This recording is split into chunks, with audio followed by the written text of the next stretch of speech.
Hello students, आज हम लोग पढ़ेंगे। हमने लास्ट लेक्चर में फ्लक्स के बारे में पढ़ा था। आज हम लोग पढ़ेंगे गॉस लॉ। बट उसको पढ़ने से पहले थोड़ा सा मैं अभी तक हमने जो पार्ट में कवर किया था उसको थोड़ा सा डिस्कस करते हैं, देखते हैं क्या क्या हमने पढ़ा था अपने को। अब देखो, हमने इस टॉपिक की शुरुआत करी थी चार्ज से।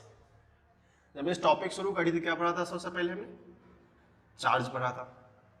चार्ज के बारे में पढ़ा था। चार्ज वो फंडामेंटल प्रॉपर्टी होता है किसी भी मैटर का जो क्या होता है, या तो उसका इलेक्ट्रिक नहीं तो मैग्नेटिक इफेक्ट शो करता है। जैसे हमने बोला था कि कहीं पे कुछ चीज न्यूट्रॉन्स होते हैं। न्यूट्रॉन्स होने का मीनिंग उसका कोई इफेक्ट नहीं होता है, आफ्टर मत या उसके बाद कोई इफेक्ट नहीं हो, तो चार्ज के फॉर्म में पढ़ा था कि it is the fundamental property. अब इसका जब से बेसिक टर्म्स हमने दो चीज पढ़ा था, एक था प्लस चार्ज, दूसरा था माइनस चार्ज। हमने बोला था यहाँ पे एक्चुअली पार्टिकल जो होते हैं, आपने देखा था जो पार्टिकल होता है जो सबसे स्मॉलेस्ट होता है, 3 पार्ट में डिवाइड होता है। आप सबने पढ़ा होगा इसको। फर्स्ट होता है इलेक्ट्रॉन, प्रोटॉन और न्यूट्रॉन। ठीक है, अब देखो आपको समझ में आ रहा होगा, इलेक्ट्रॉन, प्रोटॉन और न्यूट्रॉन है।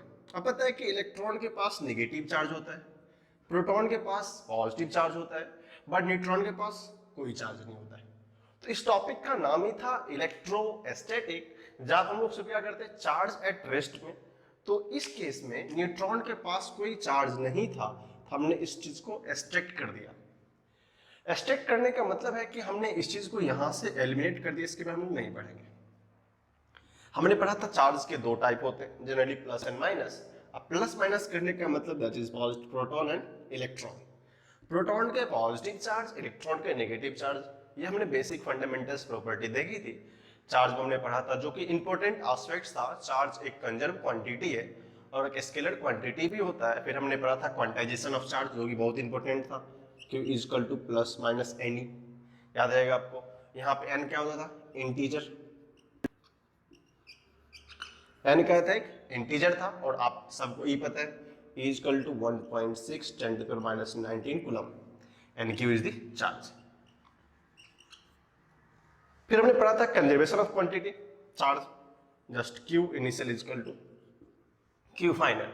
तो जो चार्ज पहले होगा वो भी क्या होगा? बाद में होगा। तो हमने इतनी सारी प्रॉपर्टी चार्ज में, और सारी प्रॉपर्टी सब थी, उसको हमने पहले देखा था, बट मोटा मोटी इस टॉपिक को हमको पढ़ा था हमने। अब देखो, इसके बाद हमने 2-3 चीज पढ़ा था। Method of charging. Method of charging में कुछ नया नहीं था। 3 मेथड था। Method of friction, bye frictional method, conducting and induction method. Friction में जस्ट लाइक जब बॉडी कंटेक्ट में होता है वो हमने पढ़ा था। इंडक्शन में कनेक्शन से होता है। मान लो कोई बॉडी ये है और ये बी है, हमने क्या किया? कनेक्ट कर दिया। तो ए बी क्या होता है? चार्जिंग का प्रोसीजर फॉलो करता है। सिमिलरली इंडक्शन में इफेक्ट ऑफ, मान लो एक नॉन चार्जिंग एलिमेंट है ये, और हमने यहाँ एक चार्जिंग रॉड लेकर आए, क्या होगा? इसके आफ्टर मथ में विदाउट कनेक्शन क्या होता था? कोई टच नहीं होने के बावजूद इस पे चार्ज का ट्रांसफर होता था। That is the 3 method. Rubbing तो आपको पता ही है। हमने इस तीनों को डिस्कस किया था इन जनरली।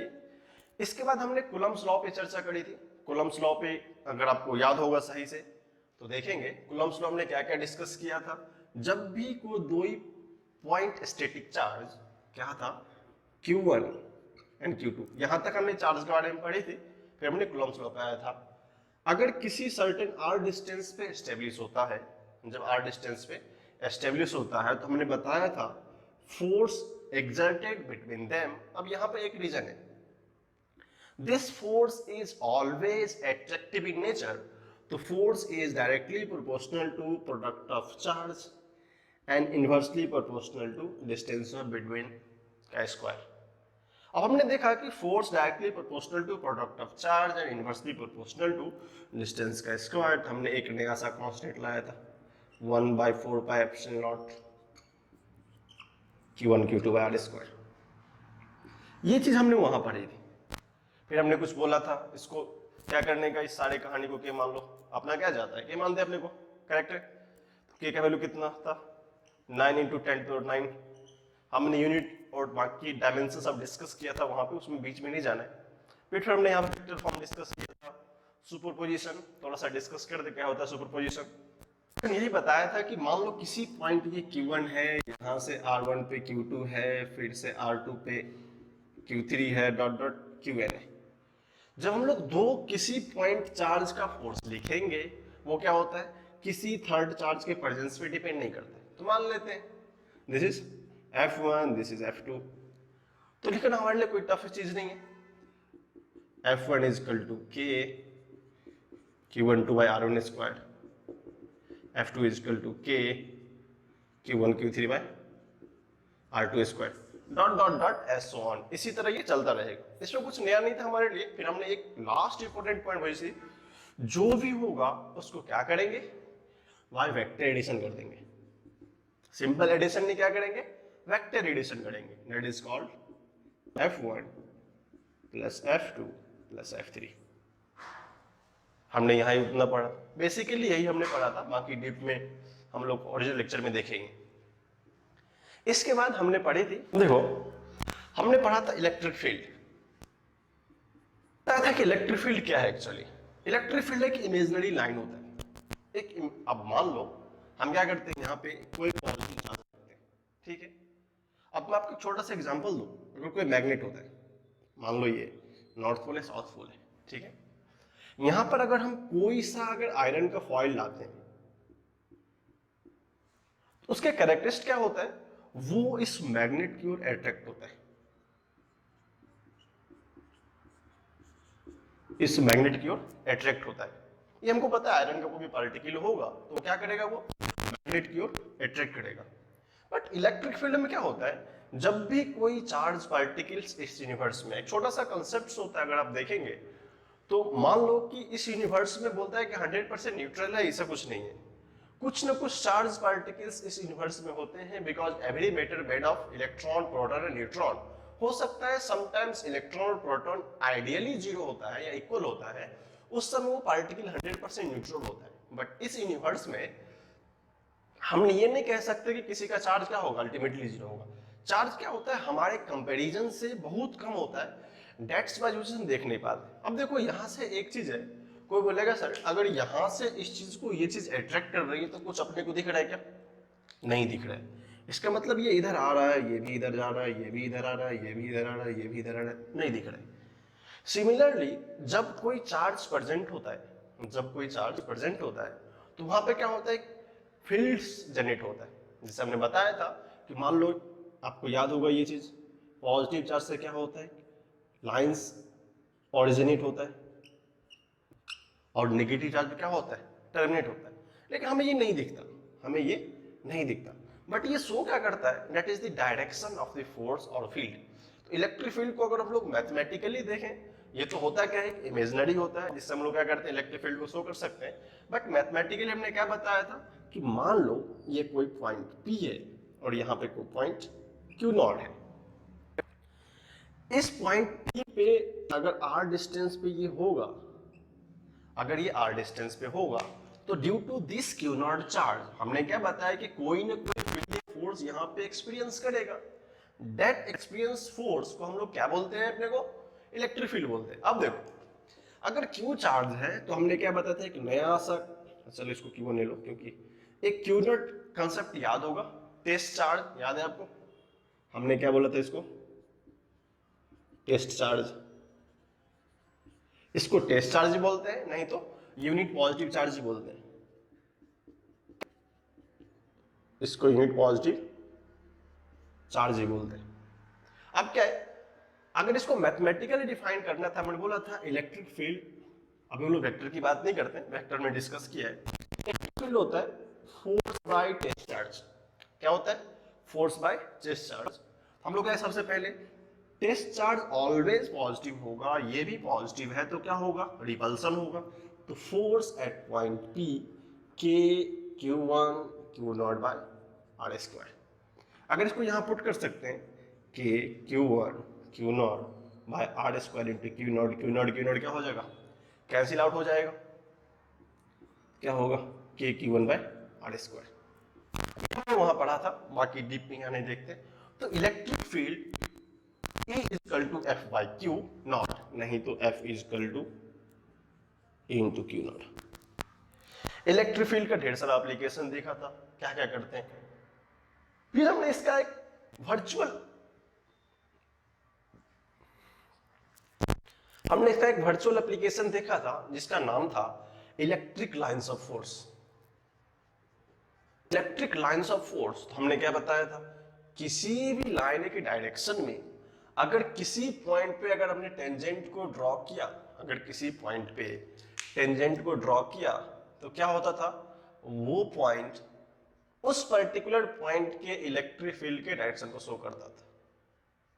अब देखो, हमको पता है कि इमेजिनरी चीज है, बट इमेजिनरी चीज को भी ड्रॉ करने के लिए हमने एक नया सा कंसेप्ट को देखा जिसमें इलेक्ट्रिक लाइंस ऑफ फोर्स था। इलेक्ट्रिक लाइंस ऑफ फोर्स वो इमेजिनरी लाइन होता है जो क्या करता है, किसी भी पॉइंट पे इलेक्ट्रिक फील्ड के डायरेक्शन को बताता है। अब देखो, अगर किसी भी पॉइंट के इलेक्ट्रिक फील्ड के डायरेक्शन को कैसे बताता है, कैसा भी डायरेक्शन हो, जस्ट उसके किसी एक पॉइंट पे टेंजेंट ड्रॉ करेंगे, उस टेंजेंट को ड्रॉ करने के बाद आपको क्या मिल जाएगा, डायरेक्शन ऑफ इलेक्ट्रिक फील्ड मिल जाएगा, या उसको फोर्स बोलते हैं। नेम अलग अलग होते हैं, बाकी कहानी एक ही है। इसका दूसरा नाम इलेक्ट्रिक फील्ड इंटेंसिटी भी है। इसका दूसरा नाम क्या है, electric field intensity, EFI, that is called electric field intensity. फिर हमने इसी के साथ, ये हमने डीप में पढ़ा था, मैं थोड़ा सा रिकैप करवा दे रहा हूं आपको। हमने इसकी प्रॉपर्टी भी पढ़ी थी, ये एक दूसरे को इंटरसेक्ट नहीं करता है, क्लोज लूप फॉर्म नहीं करता है, टेंजेंट इसका डायरेक्शन बताता है, सब अपने को पता है। फिर हमने पढ़ा था इलेक्ट्रिक फ्लक्स, क्या था, फाई से रिप्रेजेंट करते हैं, क्या याद है सबको, close integral E dot ds। सब बोलेगा this is the close integral E electric field, ds is the area vector, सबको याद होगा। अगर ऐसा कुछ एरिया है दैट इज ds, अगर इलेक्ट्रिक फील्ड ये है, अगर ये थीटा है तो लिख सकते हैं ds वेक्टर। आपको बोलेगा सर नया वेक्टर, मैं इसको ऑलरेडी डिस्कस कर चुका हूँ लास्ट लेक्चर में जब पढ़ाया था इसको। तो क्या होगा, phi is equal to ADS cos theta close integral. इस पर हमने बहुत सारे क्वेश्चन भी करे थे, कुछ नया कंसेप्ट नहीं है, ठीक है। ये हमने फ्लक्स तक डील किया था, इसमें बहुत सारा कंसेप्ट था। फ्लक्स में क्या होता है, थोड़ा सा मैं फ्लक्स को डिस्कस करें। फ्लक्स होता क्या था एक्चुअली, मान लो किसी पर्टिकुलर क्रॉस सेक्शन एरिया से जितना लाइंस ऑफ फिट्स क्रॉस कर जाएगा, जैसे मान लो मैं क्या करता हूँ, एक ऐसा क्रॉस सेक्शन एरिया बनाता हूँ, मतलब एक ऐसा क्रॉस सेक्शन एरिया है जिसका एरिया वेक्टर ए दिया हुआ मान लेते हैं। अब इस पर्टिकुलर लाइन से ये इतने सारे लाइंस ऑफ फोर्स जा रहे हैं। अब इसको अब हम लोग बोलेंगे सर काउंटिंग भी कर सकते हैं, 1 2 3 4 5 6 बोल लेते हैं, 5 होगा। अगर बोल भी दे 5 होगा तो किस सेंस में, बट इन मैथमेटिकली अगर इलेक्ट्रिक फील्ड ये इधर को जा रहा था तो इस पर्टिकुलर क्रॉस सेक्शन एरिया से कितना electric fields of line inter करके निकल गया, कितना इलेक्ट्रिक फील्ड्स ऑफ लाइन इस पर्टिकुलर क्रॉस सेक्शन में इंटर करके निकल गया, वो अपने को बताना था। वही चीज क्या होता था, फ्लक्स होता था, जिसको हमने डिस्कस किया था क्लोज इंटीग्रल ऑफ EF/ds। उस पर हमने लास्ट में क्वेश्चन भी करी थी। मेन एस्पेक्ट होता है, आप बोलोगे सर अभी बताने का रीजन क्या है, तो अभी तक हमने जितना भी टॉपिक पढ़े थे इससे पहले, गॉस लॉ से पहले, गॉस लॉ उसका एक नया फॉर्म होगा, इसका एप्लीकेशन इलेक्ट्रिक फील्ड का एप्लीकेशन, कूलम्ब्स लॉ का एप्लीकेशन, फ्लक्स का एप्लीकेशन, सारा चीज का एप्लीकेशन हम लोग गॉस लॉ में देखेंगे। इसलिए हमने लिटिल बिट हर एक चीज को एक्सप्लेन करने की कोशिश करी है। आप इसको अच्छे से देखेंगे, आपने इस लेक्चर को पहले भी देखा है जो कि आपको अच्छे से पता चला होगा। इसको बताने का मतलब था कि यहाँ पर कुछ भी कंटेनेंट जोन्स होंगे जहां पे आपको देखेंगे कि क्या क्या रिक्वायर्ड्स होते हैं, वहां पर फ्लक्स कैसे आता है, इलेक्ट्रिक फील्ड कैसे कैलकुलेट करते हैं, बाकी इस चीज को हमने डीप में बताया है, ठीक है। तो हम लोग क्या करते हैं, अब हम शुरू करते हैं गॉस लॉ, जिसका हम लोग एप्लीकेशन देखेंगे। उस एप्लीकेशन में सारा कुछ यही आएगा। गॉस लॉ जब पढ़ेंगे उसमें जितना टर्म हमने अभी आपको डिस्कस किया, ऑलमोस्ट सब के सब चीज को डिस्कस कर दिया है, उसको देखेंगे, फिर हम लोग क्या करेंगे, गॉस लॉ पढ़ेंगे। चलिए देखिए, तो हम लोग शुरू कर रहे हैं। नेक्स्ट टॉपिक जो हमारा है वो है गॉस लॉ। अब मेन एप्लीकेशन ये होता है कि हम लोग गॉस लॉ पढ़ते क्यों, ये तो स्टेटमेंट दिया है, बट थोड़ा सा हम लोग डिस्कस करते हैं अपार्ट फ्रॉम स्टेटमेंट। मान लो हमने अभी कितना कुछ पढ़ा था, जितना भी चीज पढ़ा हर किसी में क्या पढ़ा था, एक पॉइंट चार्ज है Q1 Q2, अगर ये r डिस्टेंस पे प्लेस्ड है तो हमने यहाँ पे क्या क्या निकाला, इसका फोर्स निकाला, फिर इसका फील्ड निकाला, अब देखा कि ठीक है, अगर r डिस्टेंस से प्लेस्ड है तो हमने एक आइडेंटिकल क्रॉस सेक्शन एरिया ले लिया लाइक दैट। अब क्रॉस सेक्शन एरिया का मीनिंग है कि इसका रेडियस कुछ r हमने रखा है जो हमको पहले से पता है। अब r रेडियस है, इस पर्टिकुलर इंटर एरिया से जितना भी लाइंस ऑफ फ्लक्स इंटर करेंगे बाहर जाएंगे, ये हमने देखा था। डिपेंड करता है चार्ज का कैरेक्टर क्या है, चार्ज पॉजिटिव है या नेगेटिव। हमने जब ये पढ़ा था आपको याद होगा, पॉजिटिव चार्ज और नेगेटिव चार्ज का इलेक्ट्रिक फील्ड सप्लाई तो क्या बताया था, ये कुछ इस तरह के वेवर शो करता है, आप ये देखेंगे इस तरह का कैरेक्टर देखा था। अगर वो दोनों सेम चार्ज था तो रिपल्सिव नेचर को फॉलो करता था, बट अगर वो अल्टरनेट चार्ज था प्लस या माइनस तो क्या होता था, एक दूसरे को अट्रैक्ट करता था।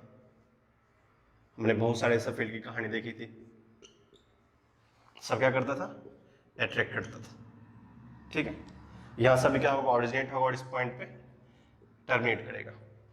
इस चीज को हमने देखा था, बट अभी तक हमने कभी भी किसी क्रॉस सेक्शन की बात नहीं करी। जैसे मान लो अगर हमने फ्लक्स में बात करी थी एरिया की, फ्लक्स में बात करी थी एरिया की, अपने को क्या दिया रहता था, सिंपल सी बात थी, इलेक्ट्रिक फील्ड दिया है सर्टेन वेक्टर फॉर्म में, उसका एरिया भी दिया होता था सर्टेन वेक्टर फॉर्म में, या तो वो स्क्वायर होगा, एलिप्स होगा, सर्किल होगा, वो एक नोन क्वांटिटी हुआ करती थी। अभी तक हमने डिफरेंट डिफरेंट शेप के कंटेंट को डिवाइड नहीं किया, उसको बताया नहीं। अब देखो अगर हम लोग बात करें मैटर की, तो मैटर का पार्टिकल का ऐसा थोड़ी एक वो स्क्वायर ही रहेगा या सर्किल ही रहेगा या फिर रेक्टेंगल ही रहेगा, ऐसा कुछ कंडीशन नहीं है। या तो हो सकता है वो लाइन चार्ज भी हो, ये लाइन है, ऐसा कुछ प्लेट भी हो सकता है, मतलब कोई शेप डेफिनेट नहीं होता। अगर हम लोग बात करें कि ये भी एक सिलिंड्रिकल पार्ट है, इसमें भी हो सकता है, तो सिलिंड्रिकल पार्ट में अगर कुछ कंटेंट करता है चार्ज, हमने डिस्कस किया था लेमडा, आपको याद होगा लेमडा क्या बताया था हमने, चार्ज पर यूनिट लेंथ। अब पर यूनिट लेंथ अगर ये एल लेंथ का चार्ज अगर छोटे छोटे क्रॉस सेक्शन में इसको डिवाइड करते थे तो हमको इंटीग्रेशन फॉलो करना पड़ता था। हमने वहां पे बहुत बड़ा बड़ा इंटीग्रेशन देखा था, आपको अगर याद होगा मैक्सिमम मिनिमा केस में कितना बड़ा बड़ा इंटीग्रेशन में लेक्चर 5-6 लेक्चर में देखा था।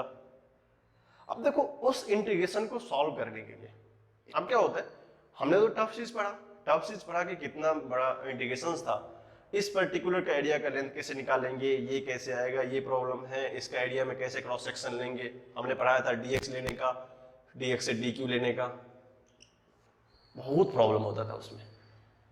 इसलिए ये जो गॉस लॉ है इस सारे प्रॉब्लम का सॉल्यूशन है, और सॉल्यूशन इतना आसान है कि आप बोलोगे सर तो फिर आपने ये क्यों पढ़ा है, बिकॉज एंट्रेंस एग्जाम में इसका एक अपना इंपोर्टेंस है। एंट्रेंस एग्जाम होता है वहां पे इसका एक अपना इंपॉर्टेंट होता है, ये भी एंट्रेंस एग्जाम के पार्ट होते हैं, बट मोर लाइकली जो गॉस लॉ का पार्ट होगा वो भी कभी कभी एंट्रेंस में आता है, बिकॉज वो बहुत आसान होता है। तो बोलोगे इलेक्ट्रोस्टैटिक फर्स्ट पार्ट में तो टफ लग रहा था, इंटीग्रेशन था, डिफरेंशिएशन था, लिमिट चार्ज था, वो चार्ज था, ये चार्ज था, बट इन गॉस लॉ में इस सारे क्वेश्चन के सॉल्यूशन मिल जाएंगे अपने को किसी भी तरह का शेप। अब जैसे मान लो आपको मैं बोलूं कि ये है एक एरिया, क्या ये इस पे कोई शेप ही नहीं है, ये हम डीए बोल दिए, अब कैसे निकालेंगे डीए बताओ, किसी को आता है तो एरिया तो सर्किल का पता है पाई आर स्क्वायर, रेक्टेंगल का साइड ए होगा तो ए स्क्वायर, अगर सॉरी स्क्वायर का रेक्टेंगल होगा तो एल इंटू बी, ये आ जाएगा। अब मैं तुमको बोलूं ये एक है, इसका एरिया निकालो, तो हमारे लिए बहुत टफ होगा, इसका एरिया कैसे निकालेंगे, हमने अभी तक मैथमेटिक्स से कुछ देखा ही नहीं, ऐसा कुछ किसी ने देखा है क्या, नहीं देखा होगा आपने, इसका एरिया कैसे निकालेंगे। अब कोई बोलेगा सर चार्ज तो उसमें भी होगा, ऐसा थोड़ी करना कि सिर्फ इसके पास ही चार्ज होगा इसके पास नहीं हो सकता, नहीं, तो चार्ज किसी भी सरफेस पे होगा, जब भी कर्व लीनियर सरफेस होगा या भी नॉन फॉर्म, इसका क्या होता है, इस एसिमेट्रिक फॉर्म बोलते हैं। एसिमेट्रिक का मीनिंग होता है कि जिसका कुछ न कोई भी शेप नहीं होता है, विदाउट शेप, उस फॉर्म में, क्योंकि क्वेश्चन वहां भी होता है ना, वो देख अपने को लगता है कि एरिया नहीं पता कैसे फ्लक्स आएगा, फ्लक्स नहीं पता कैसे फील्ड आएगा, फील्ड नहीं पता कैसे आएगा, वो प्रॉब्लम हो जाएगा, ठीक है। तो इस फॉर्म को रिजॉल्व करने के लिए गॉस लॉ है, ठीक है। आई होप आपको आइडिया लग गया होगा कि हम लोग क्यों गॉस लॉ पढ़ रहे हैं और क्यों रिक्वायरमेंट है? जो हर चीज का आइडिया नहीं पता होता है, फ्लक्स निकालने के लिए अपने को उतना कंटेंट करना पड़ता है। तो चलिए हम लोग देखते हैं क्या होता है गॉस लॉ। स्टेटमेंट देखेंगे, बहुत मजेदार है। स्टेटमेंट ये कि the total flux that is phi, याद रखेंगे इसको हम लोग फाई नेटिव बोल सकते हैं टोटल फ्लक्स को, प्रॉब्लम नहीं।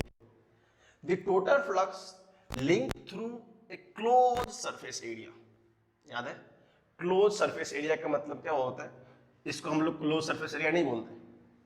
अगर क्लोज सरफेस एरिया की बात हो, शेप कैसा भी हो, starting point and point must be joint, तो इसका मीनिंग क्या होता है? क्लोज सरफेस एरिया, जो कि आपको याद होगा वहां पे। इसका मीनिंग भी होता है क्लोज इंटीग्रल। इसका मीनिंग भी क्या होता है? Close integral. ये साइन शो करता है एरिया क्या है? क्लोज है। तो एक दूसरे के मीनिंग को टच करते चलेंगे। इज 1/ε0, सबको पता है 1/ε of times of the charge enclosed by the closed surface। 1/ε0 उसका किसका टर्म होगा? इनक्लोज का मतलब होता है कि जो भी क्रॉस सेक्शन उसके इनसाइड में जितने चार्ज को क्लोज कर लेगी, उसके इनसाइड में जितने चार्ज को क्लोज कर लेगी, किसके द्वारा? उस क्लोज सरफेस के द्वारा, दैट इज क्लोज सरफेस। ठीक है, enclosed by the closed surface। इस क्लोज सरफेस का दूसरा नाम होता है गॉसियन सरफेस, जो कि बुक में इनफ्रीक्वेंटली लिखा होता है। गॉसियन सरफेस मतलब क्या होता है? ऑलरेडी क्लोज सरफेस होता है, वो लिखा होता है बुक में, आप देखेंगे। ठीक है, करेक्ट है। अब देखो क्लोज सरफेस में गॉसियन सरफेस होगा। अब ये तो हमको लैंग्वेज पता चला sir, total flux link with close surface is 1/ε0 times of total charge enclosed by the closed surface that is Gaussian surface. बस मैथमेटिक्स में क्या एप्लीकेशन है? हमने क्या बोला था? टोटल फ्लक्स, चलो मान लिया फाई। अब फाई क्या पढ़ा था पहले, याद है? E dot d s, very important point. आपको गॉस लॉ का सबसे वेरी इंपॉर्टेंट लाइन है E dot d s. Close integral का मीनिंग होता है surface should be close. E dot d s is equal to q in by epsilon not. अब देखो कोई बोलेगा व्हाट इज क्यू इन, इसको बोलते हैं इनक्लोज चार्ज। बोलेगा सर क्या लैंग्वेज में फंसा रहे हो अपने को? जो भी चार्ज इस डब्बे के अंदर में होगा, करेक्ट ना? इसको गोला घेरा देख रहे ना, गोला हो किसी भी शेप का हो, इनक्लोज का मतलब है कि उसके इनसाइड का होने का। अब देखो लैंग्वेज में फंसने का नहीं, करेक्ट ना? ये लिखा है इनक्लोज सरफेस का मतलब जो भी सरफेस क्लोज होगा उसके इनसाइड में रहने वाले चार्ज को क्या बोलना है? कि इनक्लोज। कहानी खत्म। बाय एप्सिलॉन नॉट, ये हमारी पुरानी दोस्ती है इससे, हमने इसको बहुत पहले भी देखा है, याद ही होगा। तो हमको यहां से सबसे एक इंपॉर्टेंट टर्म आया। अगर आपको गॉस लॉ को इन लॉन्ग टर्म रिमेंबर रखना है तो क्या करेंगे? इस फॉर्म को याद रखेंगे। इससे सारा फ्लक्स और गॉस लॉ का एप्लीकेशन हो जाएगा। आप बिलीव नहीं करोगे, 60% क्वेश्चन जो कि हम लोग पढ़ेंगे आफ्टर दैट इलेक्ट्रोस्टैटिक में, सारा यही कवर करेगा। अप्रॉक्स 60% क्वेश्चन यही कवर करेगा। इसलिए इस फॉर्म को अच्छे से याद रखेंगे। इसको मैं एक बार और रीड कर देता हूं। Total flux phi is equal to close integral of E dot d s, that is dot vector वाला, करेक्ट है।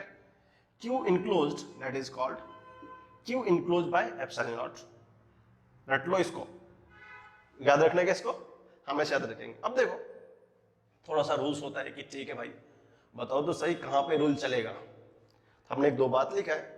This law is suitable for symmetrical charge distribution. ये भी कभी कभी क्वेश्चन में आ जाते हैं। जब भी कोई भी चार्ज सिमेट्रिकली डिस्ट्रीब्यूट होगा, सिमेट्रिकली डिस्ट्रीब्यूट मतलब होता है ये शेप सिमेट्री नहीं होना चाहिए, क्या होना चाहिए? डिस्ट्रीब्यूशन सिमेट्री होना चाहिए। जैसे आपको एक एग्जांपल देता हूं, देखो ये है एक लाइन, दो चार्ज इधर है, दो चार्ज इधर है, इसको ऐसे बढ़ा दो, इसको ऐसे बढ़ा दो, एक शेप बन गया। अब सिमेट्रिकली मतलब क्या होगा? इस पर्टिकुलर लाइन के इधर भी 2 है, इस पर्टिकुलर लाइन के इधर भी 2 है, चार्ज इक्वल है। दूसरा एग्जांपल देखो, मान लो ये सर्किल है, हमने हाफ सर्किल में चार्ज रखा Q1, इसमें लिखा Q2, अब बोल दिया Q1 is equal to Q2। अब चार्ज तो इक्वल है, बट हमने क्या पढ़ा था? डिस्ट्रीब्यूशन का meaning 3 type of distribution. First linear charge distribution, second surface charge distribution जिसको हम लोग एरिया डिस्ट्रीब्यूशन बोलते थे, थर्ड क्या था? Volume charge distribution. इस तीनों का डिस्ट्रीब्यूशन जहां भी सिमेट्रिक होगा, शेप कुछ भी हो, आंख मुन के ये फॉर्मूला लगा देना। एप्लीकेशन देखेंगे हम लोग आगे कैसे कैसे करते हैं। तो जहां भी सिमेट्रिक होगा, symmetrical charge distribution, very important point, छोटे छोटे एग्जाम में, मेंस में, सॉरी नीटूट में आ जाएंगे कि ये गॉस लॉ कहां पे वैलिड होता है, सिमेट्रिक में, अनसिमेट्रिक में, नन ऑफ दी, चाहे दोनों में।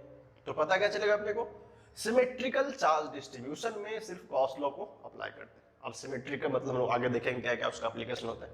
नेक्स्ट लाइन है, and valid for all vector fields obeying the inverse squared law. मैं इसकी चर्चा कर चुका हूं। Inverse squared law little bit अगर आपको रिमेम्बरेंस होगा इनवर्स स्क्वायर्ड लॉ के बारे में, तो हमने बताया था, हम लोग चर्चा कर लेते हैं, चर्चा ऑन इनवर्स स्क्वायर्ड लॉ हम इसे बता चुके हैं आपको। Like and valid for all vector fields, जो भी हो सबके लिए, किसके लिए, जो भी इनवर्स स्क्वायर्ड लॉ को फॉलो करेगा, फील्ड हो, फोर्स हो, ये सब के लिए क्या है, वैलिड। यहाँ पे फील्ड इसलिए लिखा है क्योंकि फील्ड और फोर्स में क्या होता है हम लोग कंटिन्यू कर सकते हैं। थोड़ा सा हम डिस्कस करते हैं इनवर्स स्क्वायर्ड लॉ क्या होता है। अब देखो, जनरली दो तीन टाइप के फोर्स को मैं डिस्कस करूंगा। आप देखेंगे सबसे पहले एक ग्रेविटेशनल फोर्स होता है, एफ ग्रेविटेशनल। आप सबको पता है, 9th में पढ़ के आए, प्रोडक्ट ऑफ मास होता है, और ये भी पता है ये इनवर्सली प्रोपोर्शनल टू 1/स्क्वायर होता है, ठीक है। Similarly F electrostatic, product of charge होता है, 1/r होता है। एक्चुअली इसका कहना यही है कि गॉस लॉ वहां तक में सबके लिए वैलिड होगा जो कोई भी फोर्स हो उसका इनवर्स स्क्वायर्ड लॉ का मीनिंग है F directly proportional to 1/r² का फॉर्म जो भी फोर्स फॉलो करेगा। याद रखेंगे, वेरी इंपॉर्टेंट स्टेटमेंट है। क्या है, एफ डायरेक्टली, कोई भी फोर्स हो, any force, F any force, वो डायरेक्टली प्रोपोर्शनल टू 1/r² और इनवर्सली प्रोपोर्शनल टू r², इसको ऐसे ही बोल सकते हैं, जो इस लॉ को फॉलो करेगा, चाहे इलेक्ट्रिक फोर्स हो, मैग्नेटिक हो, ग्रेविटेशनल हो, चाहे न्यूक्लियर फोर्स, कुछ भी फोर्स आ जाए, क्या हो, कुछ भी फोर्स आ जाए, अगर वो इस तरह का रूल्स फॉलो करेगा, वहां पे गॉस थ्योरम एप्लीकेबल होगा। इंपॉर्टेंट पॉइंट है, वहां पे क्या होगा, गॉस थ्योरम एप्लीकेबल होगा। तो आपको थोड़ा सा ब्रीफ आइडिया मिल गया होगा about inverse law. Inverse squared law का मीनिंग यही होता है। इसको सबसे पहले हेनरी कैवेंडिश एक साइंटिस्ट था जिसने डिस्कस करके बताया था, ठीक है। इसको लिखिए, हम लोग कुछ ऑब्जर्वेशन निकालते हैं। ऑब्जर्वेशन इसके रिगार्डिंग है कि important points regarding Gauss law. कभी कभी एग्जाम में छोटे मोटे क्वेश्चंस होते हैं, जैसे मेंस में होता है कभी कभी, which of the statement is correct, is not correct. तो छोटा छोटा क्वेश्चन पूछता है, हम लोग हर एक प्रॉपर्टी को डिस्कस करते हैं by the in presence of Gauss law. देखो, अपनी फर्स्ट प्रॉपर्टी है, flux through Gaussian surface is independent. मतलब होता है, जैसे हमने अभी पढ़ा था, अगर आपको इस स्टैंडर्ड कंडीशन को ध्यान में रखें, phi is equal to q enclosed by epsilon not, वो यहां पे तो आता है E डॉट ds की कहानी, बट अगर गॉस लॉ का एप्लीकेशन देखा जाए तो हम लोग इस टर्म को तो अभी बात ही नहीं कर रहे। बोला था क्या था, फ्लक्स क्या होता है उसके शेप पे डिपेंड ही नहीं करता। अब देखो, अगर ये फ्लक्स है, ये इसकी कहानी है, तो Q इन कोई भी शेप, जस्ट उसके इनसाइड का चार्ज देखना है bye epsilon not, this is not dependence on. अब कोई बोलेगा सर यहाँ तो शेप की बात कर रही है, ds कैसे होगा। हम लोग यहाँ पे इलेक्ट्रिक फील्ड की बात नहीं कर रहे हैं, किसकी बात कर रहे हैं, through the Gaussian surface is independent of its shape. Very important point, कभी कभी आपको छोटे मोटे क्वेश्चंस आ जाया करते हैं। नेक्स्ट है, it only depends on charge present on inside it. ये भी इंपॉर्टेंट लाइन है।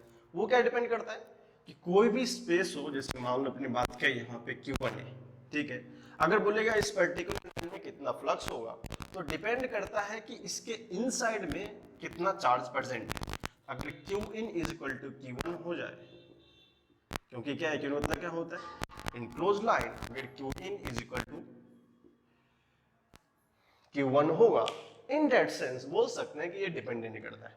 किस पे डिपेंड करता है, सिर्फ इनसाइड जो चार्ज प्रेजेंट है उस पर करता है, जो कि हमने यहाँ एप्लीकेशन से देखा। थर्ड है फाई, जो कि फ्लक्स है, is independent of position of charge inside it. अब ये डिपेंड नहीं करता है कि यहाँ पे चार्ज है कि यहाँ पे चार्ज है कि यहाँ पे, उसके पोजीशन पे भी क्या होता है, ये इंडिपेंडेंट रहता है। टर्म बहुत छोटे छोटे हैं, बट एग्जाम का क्या कहना, कैसे भी आ सकते हैं क्वेश्चन।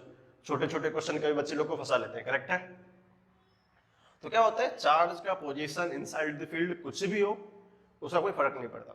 नेक्स्ट है fourth property, electric fields of line या इलेक्ट्रिक फील्ड इंटेंसिटी या इलेक्ट्रिक फील्ड जो भी बोलो, at the Gaussian surface is due to all other charges presented.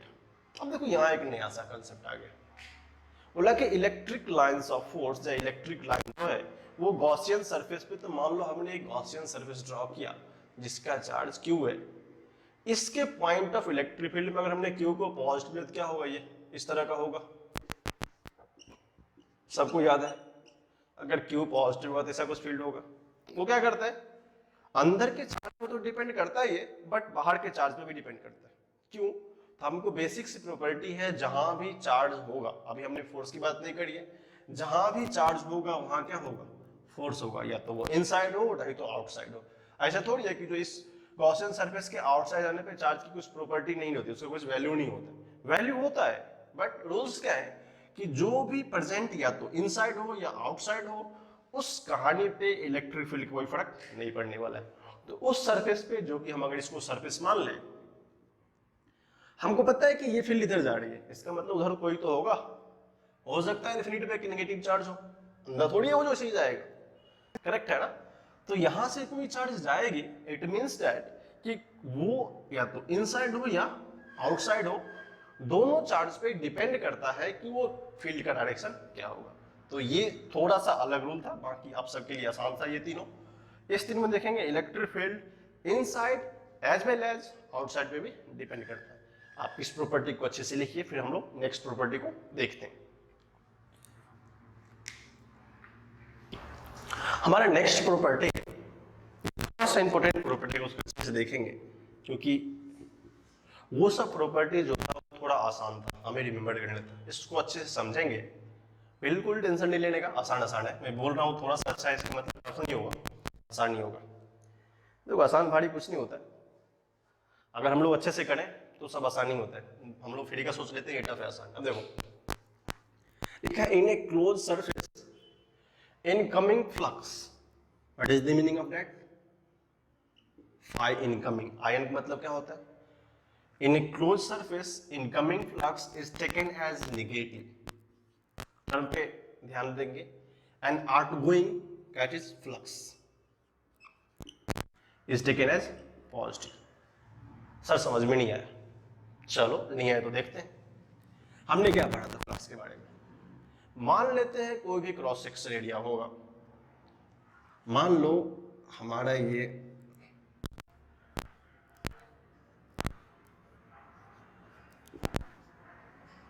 Correct है, ये एक शेप है, अब सबको पता है क्यूबिकल शेप है, अपने को पता है कि इसका इलेक्ट्रिक फील्ड का डायरेक्शन इधर है। अच्छे से देखेंगे इसको, ठीक है, इधर भी जा रही है। मैं कोई और भी शेप ले सकता था, तो एज्यूम कर लो इसका एरिया कुछ होगा। जनरली एरिया तो 6a² होता है क्यूब का, लेकिन ये कहानी हम लोग अभी नहीं करेंगे क्योंकि उनको वैल्यूज कुछ लेने देनी नहीं। मान लेते इसका एरिया a है, area is equal to s मान लो। अब देखो इसने क्या बोला है कि इनकमिंग फ्लक्स, अगर ये क्यूब है, क्यूब के शेप का कुछ होगा ऐसा, तो इस पर्टिकुलर पार्ट से इलेक्ट्रिक फील्ड एंटर करेगा। और जब इस पर्टिकुलर पार्ट से इलेक्ट्रिक फील्ड एंटर करेगा, जैसे मान लो इसकी हम लोग एग्जांपल देते हैं, अगर इलेक्ट्रिक फील्ड इधर जा रहा है, इधर जाएगा और इधर निकल जाएगा, तो इसकी बात करें हम लोग, सबसे पहले क्या करते हैं, एक एरिया बनाते हैं, दिस इज द एरिया जहां से क्या हो रहा है, इलेक्ट्रिक फील्ड इंटर कर रहा है। चलो गुड, इलेक्ट्रिक फील्ड इंटर कर रहा है, बाहर निकल गया। हमने यही तो पढ़ा था, फ्लक्स में क्या होता है, किसी भी पर्टिकुलर क्रॉस सेक्शन से जितना फील्ड्स ऑफ लाइन क्रॉस कर जाए वही फ्लक्स होता है। अब देखो अब क्या बताया था, अगर ये सरफेस था हमारा, इलेक्ट्रिक फील्ड इधर जाने वाला, तो हमने क्या बोला था, area vector always perpendicular surface होता है ना। चलो ये क्या हो जाएगा, this is the area vector S, this is electric field vector. कोई बोलेगा सर नहीं मानता कि नेगेटिव होता है, चलो तुमको मानना कि बोलते देख लेते हैं हम लोग। हमने क्या पढ़ा था, flux is equal to close integral तो है ये ई डॉट डी एस। अब देखो ई डॉट डी एस तो कुछ होगा, मान लेते हैं उसको क्या सकते हैं ई d s cos theta, correct है। तो हम लोग मान लेते हैं इसका इलेक्ट्रिक फील्ड ही होगा, एस एरिया होगा, कॉस थीटा होगा।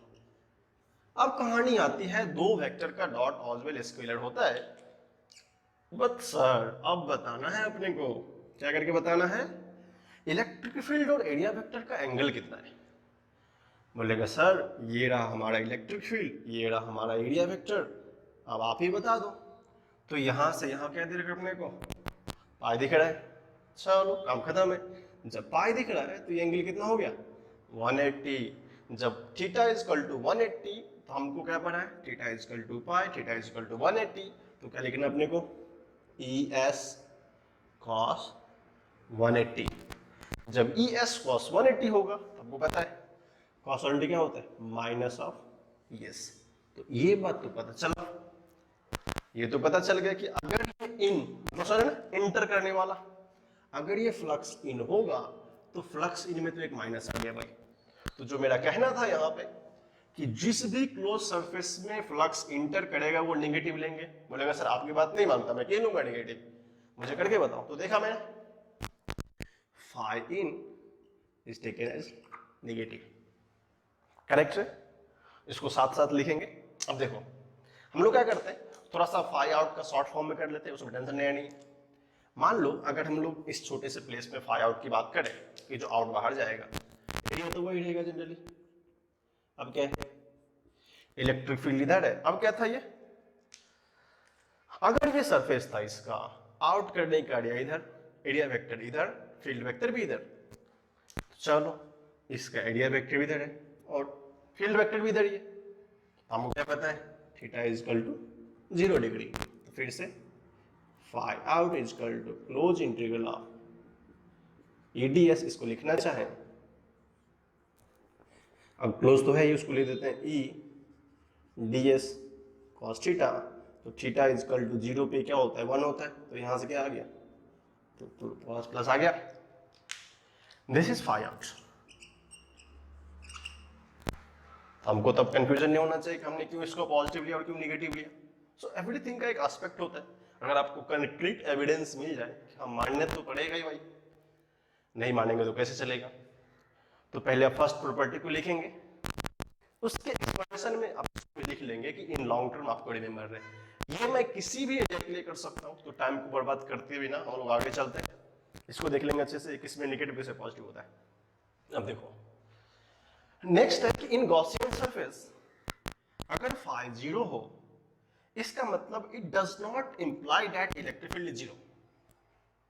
ये नहीं कह सकते अगर फाई 0 हो तो ये हम कतई नहीं कह सकते कि इलेक्ट्रिक फील्ड क्या होगा 0 होगा। बट इफ इलेक्ट्रिक फील्ड 0 है तो श्योरली कह सकते हैं फाई क्या होगा 0 होगा। बोलेगा सर क्या ऊपर का नीचे नीचे का और बता रहे हो, इलेक्ट्रिक फील्ड 0 तो ये 0 नहीं 0 तो क्या फंसा रहे हो, नया देखते हैं। हर एक चीज का एविडेंस होता है। फिजिक्स इतना इंटरेस्टिंग सब्जेक्ट है ना, हम लोग अच्छे से अगर देखें तो लॉन्ग टर्म में अच्छा लगता है। देखो भाई वही मैं इसको मिटाता हूं, इसको लिख लेंगे अच्छे से। हम देखो मैं इसको थोड़ा एक्सप्लेन करता हूं। Is equal to close integral of E dot d s is equal to, ये तो अपने को याद ही होना चाहिए, जबान पे रटा हुआ होना चाहिए कि ये फ्लक्स होता है। अब देखो लॉजिक इसने क्या दिया, अगर फाई को 0 कर दो तो ये मस्ट इलेक्ट्रिक फील्ड 0 नहीं होगा। मैं कंडीशन बताता हूं, अगर हमने फाई 0 किया, क्या रीजन है कि इलेक्ट्रिक फील्ड 0 नहीं होगा, अब मान लो। लेकिन अगर इलेक्ट्रिक फील्ड 0 करे तो इस मस्ट बी 0। कोई बोलेगा कि सर एक ही कंडीशन है जहां पे, हम बोलेगा सर एक कंडीशन तो है, अगर इलेक्ट्रिक फील्ड को भी 0 कर दें तो क्या होगा फाई 0 हो जाएगा। ये रिवर्स कंडीशन है, बट इसको 0 होने के बाद से क्या कहानी है, तो मैं थोड़ा आपको अच्छे से करके दिखाता हूं। अगर फाई 0 हो गया तो क्या होगा, E d s cos theta is equal to 0। Correct है? तो क्या हो जाएगा, cos theta is equal to 0, तो theta is equal to 90 degree. ये तो यहाँ पे भी हो रहा है ना, अगर थीटा की वैल्यू 90 डिग्री हो जाए फिर भी ये 0 हो रहा है, तो ये कुछ कहना उल्टा नहीं बनता ना, कि अगर थीटा की वैल्यू 90 होने में भी इलेक्ट्रिक फील्ड और का डीएस वेक्टर का डॉट क्या है, 0 है, बट ये 0 होने के बाद ये 0 डोंट से, ऐसा नहीं कह सकते, बिकॉज यहां से हमने 0 करने के बाद एक नया सा कंसेप्ट आ गया, थीटा 90 होगा फिर भी 0 होगा, खुद 0 होगा फिर भी 0 होगा। तो आपको पता है कि ना x का दो वैल्यू नहीं हो सकता एक पॉइंट पे, या तो एक वैल्यू के लिए थीटा के 0 के लिए 0 होना चाहिए या 90 के लिए 0 होना चाहिए। बताओ किसको 0 करना है? ये इनवैलिड्स है। जो फर्स्ट पॉइंट था कि इन गॉसियन सरफेस अगर फाई 0 हो, फाई 0 होने का मतलब क्या होता है, चलो लॉगिन देखते हैं, यहाँ पे आ जाओ, ये तो 0 होगा, 0 क्या होगा, चार्ज ही नहीं रहेगा। जब चार्ज ही नहीं रहेगा तो भाई तुझसे फील्ड नहीं रहेगा तो चार्ज कहां से आएगा, ठीक है ना? तो ये इस लॉज में भी पॉजिटिव नहीं होता है, लेकिन अगर फाई 0 होता है तो ये नहीं कह सकते इलेक्ट्रिक फील्ड क्या होगा, 0 होगा। क्यों?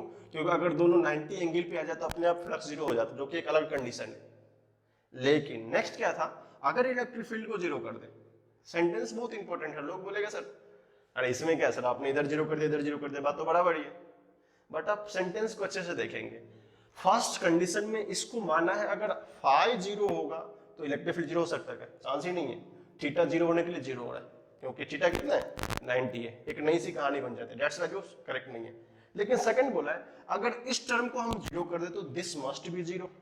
अब देखो इलेक्ट्रिक चार्ज फोर्स सारा सुपरजेंस ऑफ इलेक्ट्रिक फील्ड ही आता है, करेक्ट है ना? अगर इलेक्ट्रिक फील्ड ही नहीं रहेगा तो क्या आएगा, ये तो गया 0, तो ये टर्म 5 क्या होगा, 0 ही होगा। उसमें कुछ नया ऑब्जर्वेशन नहीं था, बट रिमेंबर रखेंगे कि किस तरह का लाइन कैसे अप्लाई होता है, नहीं तो बहुत सारे लोग फंस जाते हैं, उल्टा उल्टा लिख के आ जाते हैं। कंडीशन फर्स्ट, फिर से मैं बोल देता हूं, फाई 0 होगा इसका कतई मतलब नहीं है कि इलेक्ट्रिक फील्ड 0 होगा, करेक्ट है? बट अगर इलेक्ट्रिक फील्ड 0 होगा तो इसका 100% गारंटी है कि फाई क्या होगा, 0 होगा। हमने एक्सप्लेनेशन करके देखा है, इस दोनों एक्सप्लेनेशन को अच्छे से लिख लीजिए, फिर हम लोग नेक्स्ट प्रॉपर्टी को देखते हैं। अब देखिए नेक्स्ट प्रॉपर्टी है, इसको भी अच्छे से देखेंगे, थोड़ा क्या बोला आसानी है, मान लो ना। देखो इफ ए क्लोज्ड बॉडी लिखा गया है, कोई भी क्लोज्ड बॉडी या enclose area not enclosing any charge, इसका मतलब क्या होता है, जो भी अंदर का चार्ज कुछ भी नहीं होगा इसमें, 0 होगा, is placed in electric field, भले वो इलेक्ट्रिक फील्ड में प्रेजेंट होगा, आइदर वो इलेक्ट्रिक फील्ड यूनिफॉर्म हो या नॉन यूनिफॉर्म हो, टोटल फ्लक्स जो होगा फाई वो क्या होगा, 0। चलो देखते हैं एग्जाम्पल, हमने दो एग्जाम्पल लिखा, this is A this is B. ये एक नॉन यूनिफॉर्म इलेक्ट्रिक फील्ड है, कैसे ड्रॉ कर सकते हो। अब देखो एक चार्ज Q1 इधर है, दूसरा चार्ज Q2 इधर है। अगर हम लोग यहाँ पे फ्लक्स की बात करें तो फाई क्या बताया था आपने, phi on A Q enclose by epsilon not. क्या इस पर्टिकुलर क्लोज एरिया में कोई चार्ज है, नहीं, फ्लक्स 0, सिंपल था ना, कुछ नया लॉजिक नहीं है। अगर इस पर्टिकुलर क्लोज्ड पार्ट के इनसाइड में कोई भी चार्ज नहीं होगा, फ्लक्स 0। इधर देखो this is uniform electric field, क्या है ये, यूनिफॉर्म इलेक्ट्रिक फील्ड। फाई क्या बताया था, Q enclose by epsilon not, ये हमारा एरिया है। बताओ कहीं पे दिख रहा है तुमको चार्ज, नो चार्ज, 0 फ्लक्स। तो यहां से क्या समझ में, भले वो इलेक्ट्रिक फील्ड में प्रेजेंट होगा, यहाँ पे Q1 Q2 Q3 अवेलेबल है, कुछ नया कहानी नहीं है इसमें, हमको जो सुनानी है मैंने आपको सुनाई है, करेक्ट है। Vector A vector, sorry example A example B में देखा कि इलेक्ट्रिक फील्ड या तो यूनिफॉर्म हो या नॉन यूनिफॉर्म हो, जो भी शेप में दिया हो, अगर उस पर्टिकुलर क्रॉस सेक्शन एरिया जो कि क्लोज होगा, अगर कोई फ्लक्स फॉलो नहीं करेगा, कोई चार्ज इनसाइड नहीं रखेगा, फ्लक्स क्या होगा, 0 होगा। तो याद रखेंगे, इस प्रॉपर्टी को अच्छे से लिखिए, फिर हम लोग नेक्स्ट प्रॉपर्टी देखते हैं। नेक्स्ट प्रॉपर्टी नंबर 8 है, if a closed body enclose a charge Q, not Q1, Q, that total flux हम लोग निकाल सकते हैं phi net is equal to Q enclose by epsilon not. हमने कुछ एग्जांपल रखे, हमको कुछ नया नहीं है, मैं जा रहा जितना प्रॉपर्टी पढ़ा हूं सबको एप्लीकेशन करेंगे। जैसे मान लो अगर इसकी बात करें, फाई ऑफ ए क्या पढ़ा था आपने, Q enclose by epsilon not. देखो कितना चार्ज दिया है, कहानी खत्म, डन। सिमिलरली क्या है, स्फीयर है, 5b is equal to epsilon not, कितना चार्ज है, खत्म।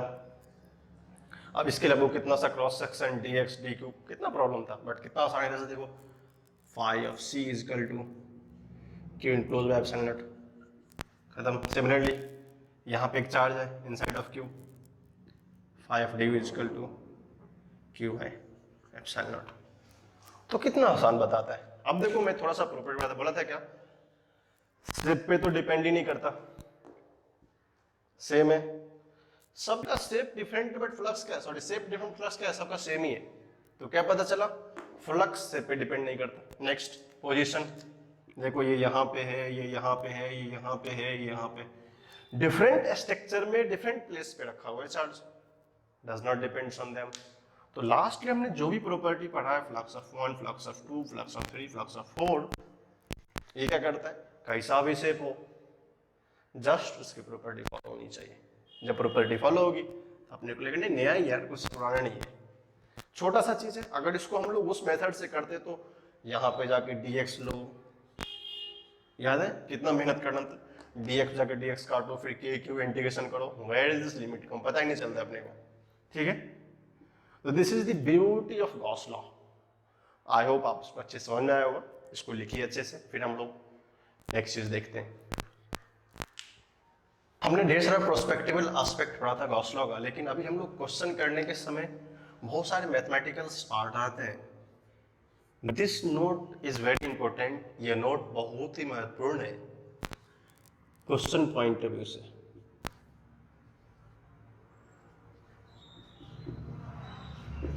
ये नोट बहुत इंपॉर्टेंट है किसके लिए, क्वेश्चन पॉइंट ऑफ व्यू से। हमने बोला था, आपको याद है, Gauss law is valid for symmetrical systems. अब देखो, in case of symmetrical closed body with charge q at center, flux link through half of it will be 1/2 of epsilon naught, जो कि याद होगा q half क्या हो जाएगा, q/2 epsilon naught। बोलेगा समझ में नहीं है, चलो कोई बात, एग्जांपल से देखते हैं। मान लो अभी हमने पढ़ा था flux is equal to close integral of E dot d s. हम लोग इसको क्या पढ़ा था हमने, Q इनक्लोज बाय एप्सिलॉन। देखो कोई भी सिमेट्रिकल ऑब्जेक्ट होगा, ठीक है, उसका फ्लक्स कितना होगा। अभी हम लोग क्या करते हैं, तीन एस्पेक्ट बनाते हैं, फर्स्ट कॉम्बिनेशन इसके साथ, सेकंड कॉम्बिनेशन इसके साथ। आपने पढ़ा होगा, थोड़ा सा आसानी याद है आपको, अगर A B के बराबर है, B C के बराबर है, याद है लॉ ऑफ थर्मोडायनामिक्स में पढ़ा था हमने, जीरो लॉ, तो क्या होगा, C इक्वल टू A होगा। यहाँ कहानी यही है, मान लो हमारा A फ्लक्स है, B फील्ड है एंड C ये है। अगर A B के बराबर है, B C के बराबर है, तो A C के बराबर होगा। ये बोल सकते हैं A C के बराबर हो तो B C के बराबर होगा। तो मान लेते हैं यहाँ से A अगर C के बराबर है एंड A B के बराबर हो तो B इक्वल टू C होगा। ये हमारे लिए ज़्यादा पैटर्न टेबल रहेगा, करेक्ट है ना। थोड़ा सा लॉजिक है, आप इसको अच्छे से देखेंगे तो आपको पता चलेगा क्या करना चाहते हैं। सबसे पहले क्या करते हैं, इसके फर्स्ट पार्ट को डील करते हैं। इस पार्ट को भी हम लोग रखते हैं रिजर्व में कि देखेंगे ऐसा होता क्यों। हम लोग यहाँ एग्जांपल से ड्रॉ करते हैं। मान लो ये एक स्फीयर है, हम लोग लेने के लिए एक स्क्वायर भी ले सकते थे, करेक्ट है। पहले क्या करते हैं, स्फीयर है, इसके सेंटर पे एक क्यू चार्ज हमने रख दिया है, ठीक है। बोलेगा कि यहां से कितना फ्लक्स आएगा। अब देखो, अगर ये कंप्लीट स्फीयर होता, इसका एरिया कितना होता, मान लेते ये होता कंप्लीट स्फीयर का एरिया, मान लेंगे लोग कितना होगा, ए होता, करेक्ट है।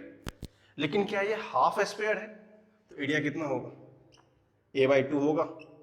इसमें तो किसी को प्रॉब्लम नहीं है, ठीक है। अगर हम लोग मान ले एरिया वेक्टर भी इधर ही है और इलेक्ट्रिक फील्ड भी इधर ही है, this is area vector, this is electric field. अगर थीटा 0 डिग्री है, थीटा कितना है, 0 डिग्री है, तो फ्लक्स क्या पढ़ा आपने, E इंटू एस, कॉस 0 1 होता है, उसको हम लोग नहीं देखेंगे, तो क्या पढ़ा हमने, E इंटू a/2। अगर ये कंप्लीट सरफेस का फ्लक्स होता तो क्या होता, E इंटू ए होता, अगर इसे हाफ हो गया तो फ्लक्स कितना हो गया, इसका हाफ हो गया। तो मान लो अगर ये φ1 है तो फाई ऑफ हाफ कितना हो गया, φ1/2 हो गया, बिकॉज कि कंप्लीट का फ्लक्स कितना E इंटू ए था।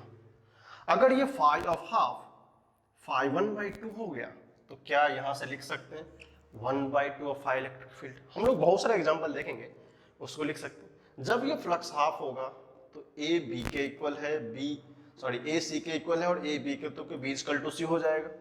दैट्स व्हाई क्यू इक्वल टू 1/2। ये एक एग्जांपल था। सेकंड एग्जांपल आप एक स्क्वायर का ले लो। मान लो एक कंप्लीट स्क्वायर है, ठीक है। हमने क्या किया, हाफ पार्ट से कट कर दिया और इसके सेंटर पे एक चार्ज रख दिया। हम लोग को भी ले सकते हैं, सिमेट्रिकल स्क्वायर में क्या होता है, सिमेट्रिक होता है। इसका इलेक्ट्रिक फील्ड ये है और एरिया वेक्टर भी ये है। एरिया वेक्टर यहाँ हमने क्या निकाला, S is equal to A/2, area is equal to A/2 because half था। Similarly flux is equal to A/2, फिर से क्या होगा, φ2 इज इक्वल टू φ/2। अगर वो कंप्लीट होता तो फाई इंटू ई इंटू ए होता, कंप्लीट नहीं क्या होगा A/2।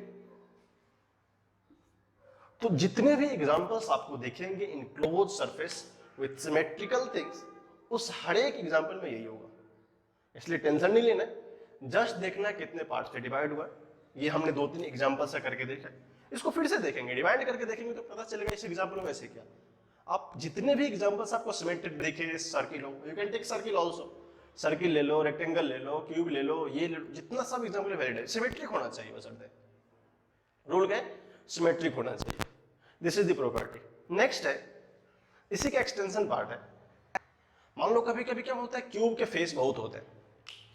If symmetrical closed body has an identical face, if symmetrical closed body has an identical face with point charge is at centre, ऊपर की कहानी है, फ्लक्स क्या होगा φ/n।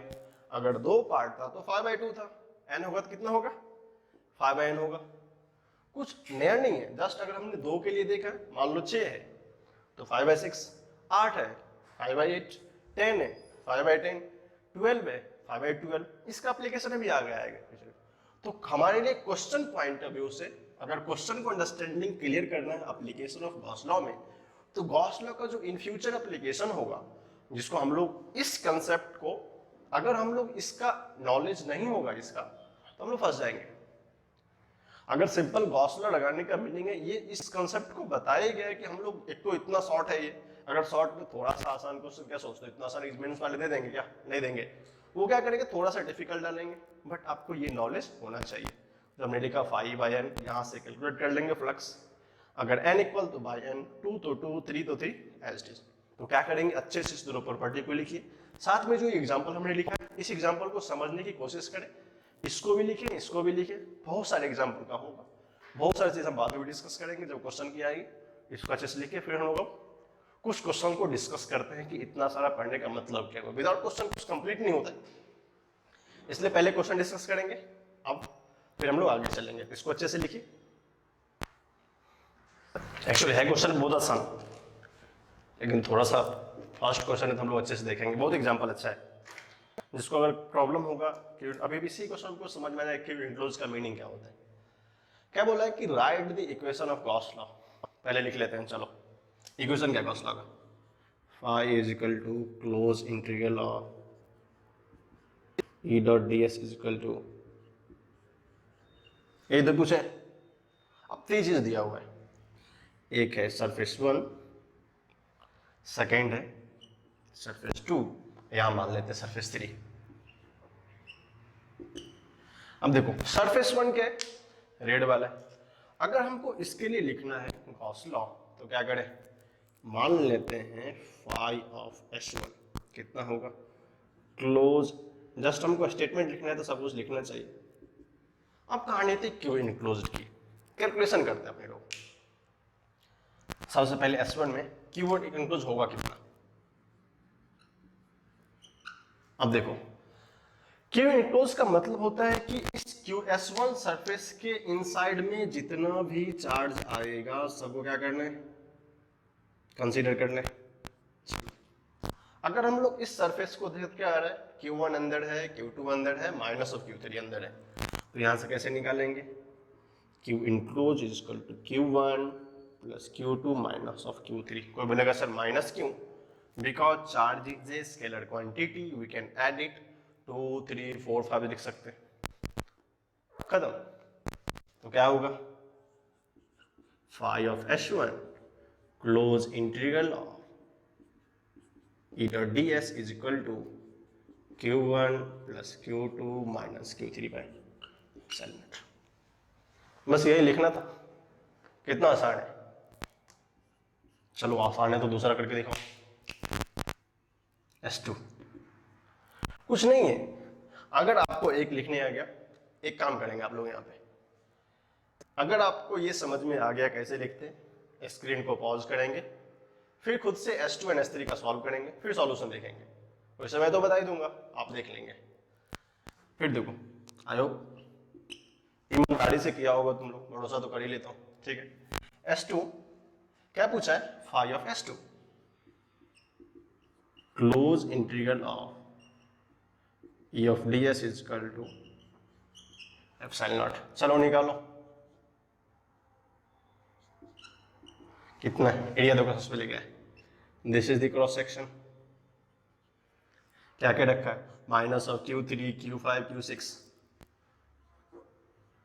Q5 Q6 minus of Q3। अब कोई बिग डील नहीं है आपके लिए, बहुत आसान सा है। कह देंगे phi of S2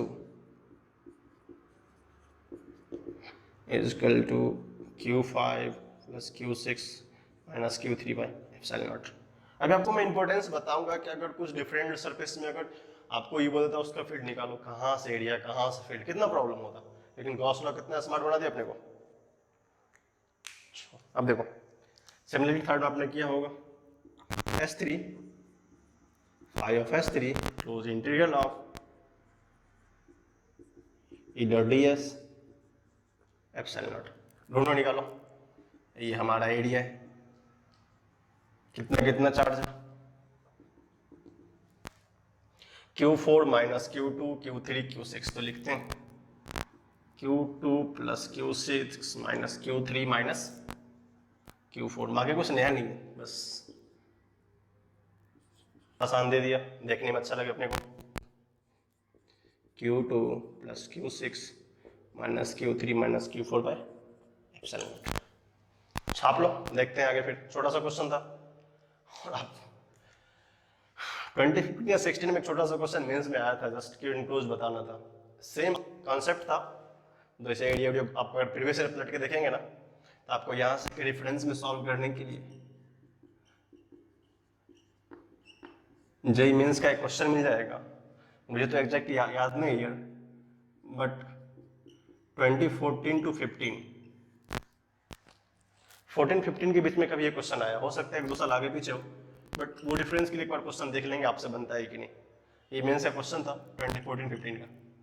ये क्वेश्चन आते रहते हैं बहुत सारे एग्जाम में, मेंस में कभी कभी आता है, बट छोटे मोटे एग्जाम नीट हो गए, फिर स्टेट एग्जाम्स लाइक में सब आते रहते हैं। और इंपॉर्टेंट कंसेप्ट, इसको अच्छे से लिखो, फिर हम लोग नेक्स्ट क्वेश्चन देखते हैं।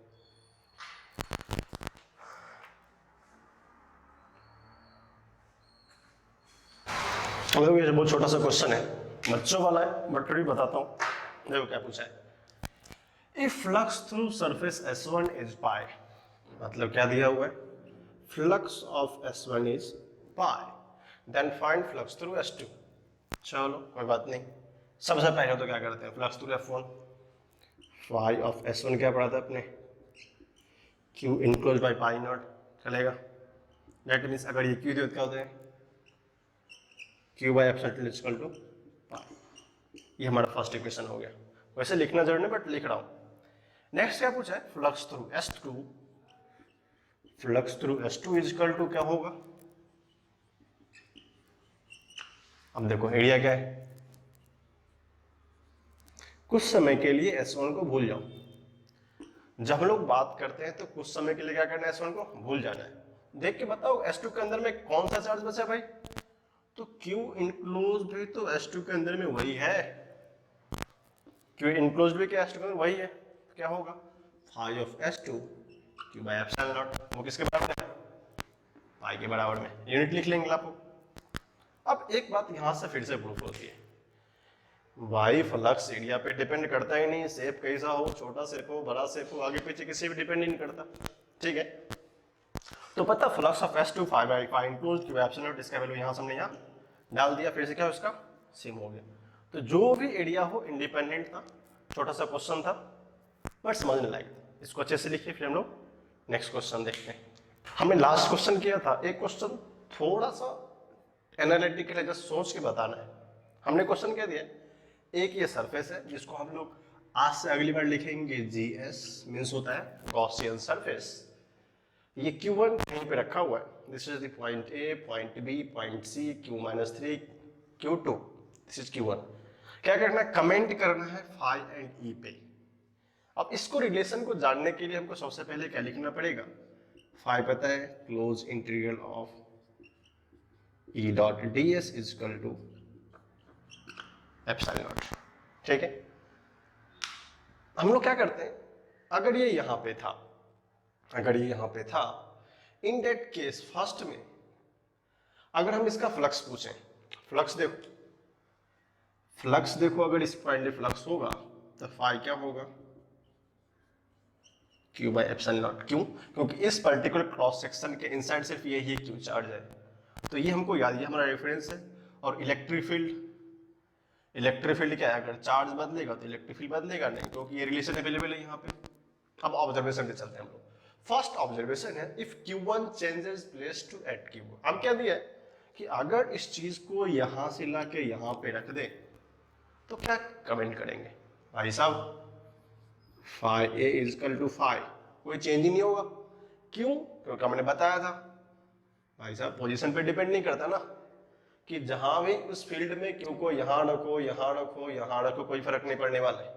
तो फ्लक्स क्या होगा, no change, but electric field at point P, इस पॉइंट पे इलेक्ट्रिक फील्ड क्या होगा, वो तो हमको पता है कि हर एक कर्व के पॉइंट पे इलेक्ट्रिक फील्ड चेंज करेगा, because electric field is a vector quantity. इसके हर एक पॉइंट पे अगर टेंजेंट ड्रॉ करेंगे तो क्या है, इस पॉइंट पे कुछ और है, यहाँ पे टेंजेंट कुछ और है, यहाँ पे टेंजेंट कुछ और है, तो ऑलवेज क्या होगा, चेंज करेगा। ये हमारा फर्स्ट ऑब्जर्वेशन था।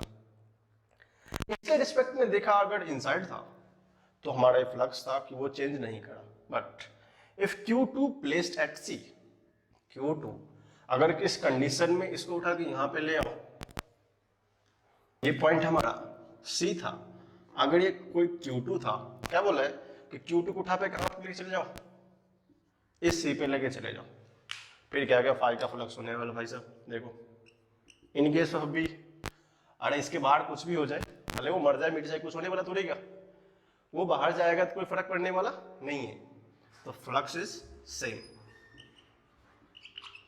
No change. ये कमेंट्स है, ऐसे क्वेश्चन आते हैं generally, what about electric field, ये तो ऑलवेज चेंज करेगा,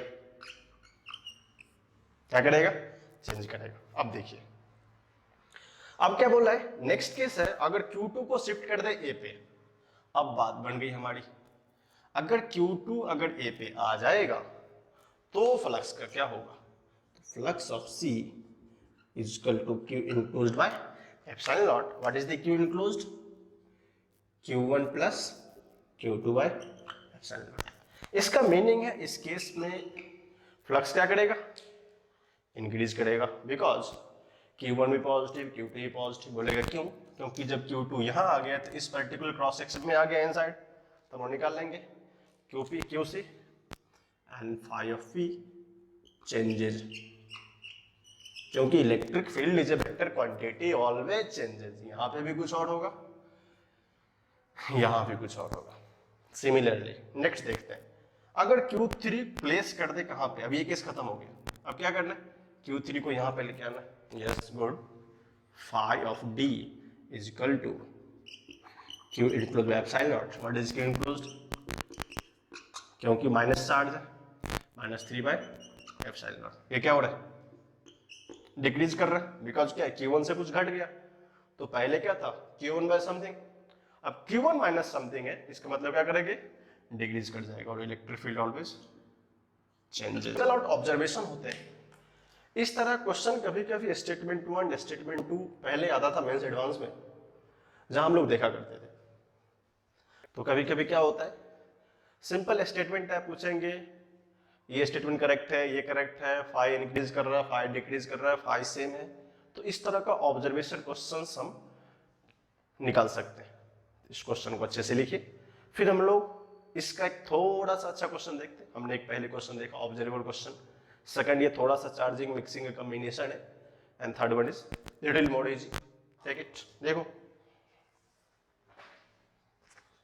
अब देखो, कभी कभी अनयूजुअल क्वेश्चन आते हैं, एक नया टाइप का होता है। अब क्या बोला है, find the flux through 1/8 part of the sphere. देखो फ्लक्स निकालने को तो सिंपल सा कंडीशन था, अगर ये स्फीयर है, अगर ये स्फीयर है तो बोला क्या कि इसका 1/8 पार्ट हो, इसका क्या हो, 1/8 पार्ट हो, उस पर्टिकुलर पार्ट का फ्लक्स बताना है। अब देखो इसको निकालने के लिए सिंपल सा अगर हम लोग ऑब्जर्वेशन ट्राई करेंगे, क्योंकि उसमें कुछ डाटा दिया नहीं हुआ है। अगर ये कंप्लीट स्फीयर एस था, उसका क्या पूछा है, S/8 पार्ट में कितना फ्लक्स हो। इसका मतलब 5 ऑफ 1/8 इक्वल टू व्हाट। अगर आपको याद होगा तो मैंने क्वेश्चन में बताया था कि अगर उसको n सिमेट्रिकल पार्ट में डिस्टिंग्विश कर सकते हैं, ब्रेक कर सकते हैं, तो फ्लक्स ऑफ, आपको याद होगा, flux of E/n equal to Q/n enclose होता है, अगर वो सिमेट्रिक होता। If these are symmetrical, but क्या होगा, 1/8 होगा। अब देखो थोड़ा सा कॉन्केक्शंस हैं कि कैसे कैसे अप्लाई करना है। 1/8 पूछा है, हमको पता है कि कंप्लीट एंगल कितना होता है, 360 होता है। अगर 360 को 8 से डिवाइड करें तो क्या सबको यहां पे 45 डिग्री आता है, देखो तो सही। इसका मतलब अगर यहां से कोई क्रॉस सेक्शन हो जो कि 45 डिग्री का एंगल फॉलो करता हो, इस पार्ट से क्या बोला है, फ्लक्स कितना होगा निकाल के बताओ अपने को। इस पार्ट का फ्लक्स पूछा है, इसका मतलब ये 1/8 पार्ट तो होगा, क्या होगा, 1/8 पार्ट होगा। अब देखो इसको करने का बहुत सारा मेथड था। अगर मेंस की नॉलेज से देखो तो हम लोग क्या कर सकते थे, इसको मान लेते 5/1, इसको मान लेते 5/1। अगर ये सिमेट्रिक है, अगर ये सिमेट्रिक है तो क्या होगा, total n equal to 8 part में डिवाइड होगा, n1 n2 n3 n4 8 होगा। अगर 1/8 पूछा है तो हमको क्या पता है, कंप्लीट स्फीयर का, इसका कंप्लीट का चार्ज मान लेते हैं Q होगा, कंप्लीट का चार्ज मान लेते हैं Q होगा। इसको 2-3 तरीके सोच सकते हैं, बट मैं बता देता हूं, दोनों आप देखेंगे। अगर कंप्लीट का चार्ज Q होगा, अगर ये स्फीयर है तो निकालते हैं 5 of complete is equal to Q epsilon by this one, charge कितना है, Q एप्सिलॉन। हम क्या है, अगर मान लो हमने इसको 8 पार्ट में ब्रेक किया तो क्या होगा, Q1 plus Q2 plus Q3 plus Q8 equal to, sorry 5/1 5/2 5/3 8/5 के बराबर होना चाहिए। बिकॉज अगर एक एरिया इक्वल है, इलेक्ट्रिक फील्ड इक्वल है, तो फ्लक्स क्या होगा, सेम होगा। बट यहां से कंडीशन क्या है, 5/1 equal to 5/2 equal to dot dot 5/8, this is the condition. और जब ये सब इक्वल होगा तो क्या लिख सकते हैं, 8 टाइम्स ऑफ 5/1 इक्वल टू 5। तो 5/1 कितना हो जाएगा, 5/8। हमको 5/1 ही तो पूछा है, what is 5/1, Q/8 epsilon not. ये मेथड भी आसान था, ये मेथड भी रिस्पेक्टिवली आसान था। अगर हमको ये फॉर्म याद है तो सोचना ही नहीं है। अगर फाई एक कंप्लीट है तो उसको क्या n पार्ट में डिवाइड कितना है, 8, तो 5 8/8 3/8 क्या सेम आ गया, दिस इज द आंसर। या तो आप नहीं तो ये अप्लाई कर लो, नहीं तो ये अप्लाई कर लो। इन जनरली मेरा ये मानना है, जो बच्चे नीट के बच्चे बेटर आप ये प्रिफर करेंगे, जस्ट आप सिमेट्रिक देखेंगे और निकाल देंगे। But in case of JEE Mains जो बच्चे मेंस और एडवांस के हैं, आप इस प्रोसेस पे कंसंट्रेट करेंगे। अब बोलोगे सर ये तो हमारे लिए आसान है ना, आप ये क्यों नहीं बता रहे? बट ये नीट में इस तरह क्वेश्चन आ जाते हैं, बट मेंस में ऐसे क्वेश्चन नहीं आते एज इट इज। बोले सर आंसर तो इक्वल है, नहीं वैसी बात नहीं होती है। मेंस में आपको ये ऑब्जर्वेशन क्लियर होना चाहिए कि 5-1 किधर हो रहा है, 5-2 किधर हो रहा है। That's why you can solve it 5/8। I hope आपको समझ में आया होगा। इसको अच्छे से लिखिए, फिर हम लोग नेक्स्ट क्वेश्चन देखते हैं। नया दिख रहा है आपको क्वेश्चन क्या पूछा है? Flux through shaded region. अगर आप इसको देखेंगे तो आपको थोड़ा सा मैं इस डायग्राम से फेसअप करवाता हूं। कुछ ट्रायंगल का फॉर्म है जिसका अपना एक थिकनेस है, इसका अपना एक है थिकनेस भी है। ये थोड़ा सा एग्जैक्ट नहीं हो रहा है, बट वो क्या है, इन्वर्टेड फॉर्म में रखा हुआ है, जस्ट रेसिप्रोकल फॉर्म। तो पूछा है कि इस पर्टिकुलर पार्ट का फ्लक्स कितना होगा। सबसे पहले एक रीजनेबल कॉज है कि जो कि जब भी उसका इंक्लाइंड पार्ट का एंगल कितना है 60। अब देखो इस पॉइंट से सिमेट्री, इस पॉइंट सिमेट्री, हर एक पॉइंट पे सिमेट्री है, इसका मतलब सिमेट्रिकली फॉलो कर रहा है। चलो जब थीटा 60 है, हमने क्या बताया था, n निकालने के लिए अगर कंप्लीट फॉर्म होगा यहाँ पे 360 फॉर्म करेंगे। क्या करेंगे 360, तो थीटा तो कंप्लीट कितना होगा, n is equal to 360/60 that is 6। इसका मतलब हमको पता चला कि इसको 6 पार्ट में ब्रेक कर सकते हैं। देखेंगे 1 part up, 1 part down, back part, ये 6 पार्ट में ब्रेक होगा। बट 6 पार्ट इसका अप फ्रंट का है। अगर हम लोग 3D स्ट्रक्चर में देखें इसको, तो एक पार्ट अप है, इसका डाउन होगा, इसका अप होगा, इसका डाउन होगा, इसका अप होगा, इसका डाउन होगा, और इस पार्टिकल का सेफ होगा। तो 6 पार्ट में डिवाइड हुआ। इसका मतलब n का वैल्यू 6 है। इसका मतलब आपको बताया था कि लास्ट केस में अगर n इक्वल सिमेट्रिक पार्ट हो तो फ्लक्स क्या बताया था, phi of E by n, तो Q enclosed by epsilon naught into n। अब मान लेते कहीं पे चार्ज इसका Q दिया होगा, उसमें कुछ नहीं, रीजन नहीं है, ठीक है। तो बोला कि उसके शेडेड पार्ट का बताओ। अब देखो अगर इसका 2 पार्ट था, अगर इसका 2 पार्ट होगा, 1 पार्ट अप 1 पार्ट डाउन, इसका मतलब ये क्या होगा, उसका खुद का हाफ होगा। तो 6 तो इसका एक इंडिविजुअल फॉर्म्स था, तो 6/n 1 2 3 4 6 पार्ट है, 6 का एक अपना बैक रीजन कितना होगा वो 12। तो दिस इज n1, तो n is equal to 2n। अब बोलो कैसे सर, क्योंकि हाफ ही पार्ट तो शेडेड है ना। जब हाफ पार्ट शेडेड है तो हाफ पार्ट क्या करना पड़ेगा, उसको उतना कम करना पड़ेगा। बोले सर 12 क्यों करना है? अगर π/6 होता तो सिंपल, पहले करके देखो सिंपल मेथड से, अगर πe/6 निकालना होता Q/n ऑफ e, n का वैल्यू कितना होता 6 होता। बट इसने क्या बोला है, सिर्फ शेडेड का निकालना है। क्या शेडेड क्या है, वन साइडेड शेडेड है। तो वन साइड मतलब half of the shaded region, that's why क्या करना पड़ेगा, phi of the shaded region, इसको fs बोलते हैं, is equal to Q/12 epsilon not. इस क्वेश्चन में भी बहुत लोगों को कंफ्यूजन होगा, सर ये 6 तो समझ में आया, फिर 12 कैसे हो गया। पहले हम लोग 6 पे कहानी डील कर लेते हैं। मान लो 6 होता तो Q/6 एप्सिलॉन नॉट होता, ये बात। अब देखना, अगर ये लिख सकते हैं, इन सेंस ऑफ दैट हमको शेडेड रीजन कहानी पूछी है, इस रीजन में कितना फ्लक्स होगा। अगर हम बात करें एक करंट ट्रायंगल की, ये 2D स्ट्रक्चर है, अगर हम लोग इसकी बात करते हो तो एक अप साइड भी होता है, डाउन भी होता है। इसको ऐसे क्या करो, ऐसा बना दो, इसका भी अप होगा, इसका डाउन होगा। अगर इस पार्ट को कंसीडर करेंगे 1, अगर इस पार्ट को 1 करेंगे तो एक अप वाला भी होगा जो कि अप से बाहर है, क्या उसका 2 होता है। तो अगर हमको किसी ने दिया है कि अप एंड डाउन मिलके 2 है, क्योंकि एंड कितना है 6 का है, तो क्या कंप्लीट कितना होगा 1/2/2 होगा, एक 1 हो जाएगा। इसी तरह हमको यहाँ पे क्या दिया हुआ था, phi of n6, n1 is equal to आ गया था 360/60 दैट इज 6, लेकिन वो किसका था, इस शेडेड का दोनों साइड का था। बट पूछा क्या फ्रंट साइड से, तो क्या होगा, उसका हाफ कर देंगे, दैट इज Q/एप्सिलॉन नॉट। ऐसे बहुत सारे क्वेश्चन आएंगे। सो आज हमने जो देखा इलेक्ट्रिक फ्लक्स का एप्लीकेशन गॉस लॉ में देखा, कुछ क्वेश्चन हमने देखे। अगले दिन जब आएंगे तो हम लोग इसका यहां से क्वेश्चन को थोड़ा सा एक लेवल अप करेंगे और अच्छे अच्छे क्वेश्चन करेंगे। अभी भी अच्छा ही क्वेश्चन था, बट थोड़ा सा और स्टैंडर्ड क्वेश्चन होगा, जो कि हमको पता चले कि हम लोग मेंस नीट की तैयारी कर रहे हैं, जो कि ऐसा क्वेश्चन तो आपने देखा नहीं होगा प्रीवियस ईयर में।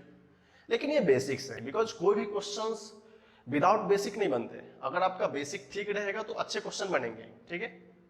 दैट्स वाई हम लोग बोल सकते हैं इस कंसेप्ट को सीखने के बाद हम लोग फिर क्या करेंगे, नेक्स्ट डे आएंगे। तब तक के लिए आप लोग का बहुत बहुत शुक्रिया।